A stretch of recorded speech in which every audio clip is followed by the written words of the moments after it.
আপনারা দেখছেন এবিপি দুঃখ, সঙ্গে আমি পচা। শুরু করছি আজকের খবর। ডাক্তার, উকিল এবং নেতা, এই তিনটি চাকরির সহজ টিপস। ডাক্তার হতে চান?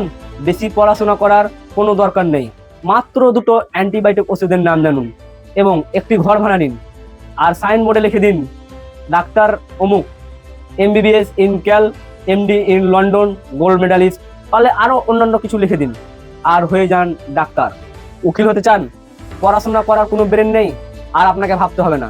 বিহার বোর্ড থেকে কিনে নিয়ে আসুন একটি এলএলবি সার্টিফিকেট, আর বাজার থেকে কিনে আনুন একটি কালো কোট। বাস কেল্লা ফাতে, আপনি উকিল হয়ে গেলেন। আর নেতা হতে চান? এটা তো আরো সহজ। মাত্র 30 দিনের কোর্স। স্থানীয় কোনো নেতার পেছন দিকে দাঁড়িয়ে শুধু ছবি তুলে ফেসবুকে পোস্ট করুন, আর হয়ে যান নেতা। মন্ত্রী হওয়া সোজা, সবচেয়ে মন্ত্রী হওয়া সোজা। পড়াশোনার বালাই নেই, শুধু ফন্দি ফিকির খোঁজা। আহা, মন্ত্রী হওয়া সোজা।